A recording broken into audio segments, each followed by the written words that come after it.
Jalen, high-level basketball game tonight. What did it feel like out on the floor, possession after possession, going at those guys and then going at you? Yeah, exactly at a high level. Those are always games that are really fun.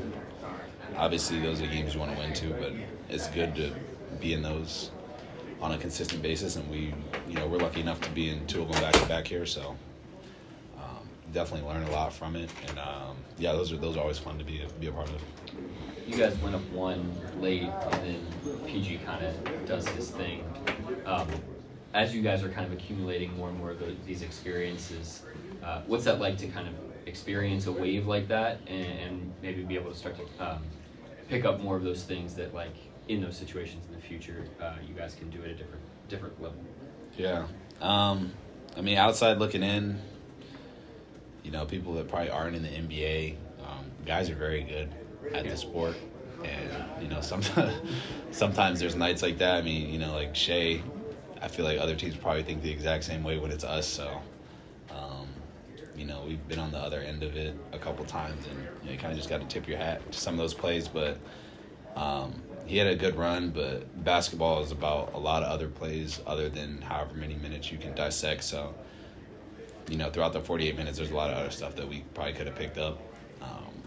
Usually guys like that, when they're able to kind of get in that zone, they were comfortable early on. So probably take away a little bit of his comfortability to start the game, I think would have helped. But, he's a good player.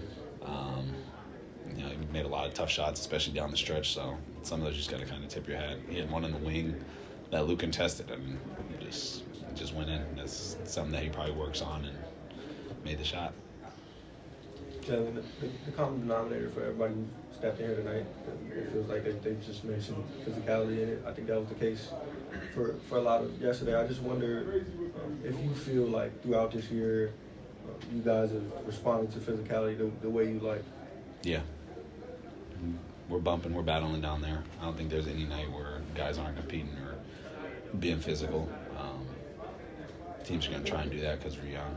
We understand that, and I thought we've combated it pretty well this season. I think our record shows for that too. Jalen, you hit the three to give you guys a lead with 3 minutes left. What did you feel during that early fourth quarter stretch to kind of close the gap there? Just playing hard. They made a couple big runs, and we kind of looked at the score, and it was still like 9.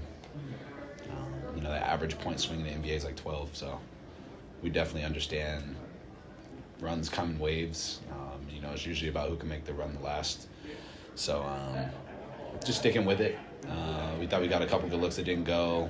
I had an untimely turnover, and we were still down by like 4.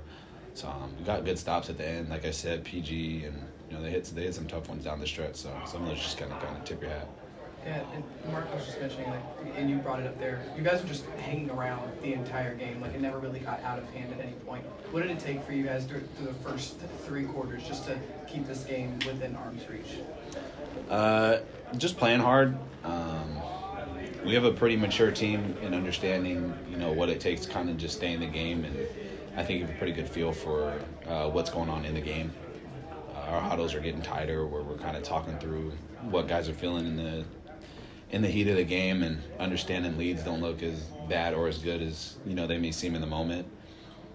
And like I said, 12 points for any team is not really as big as it looks, especially early on in the game.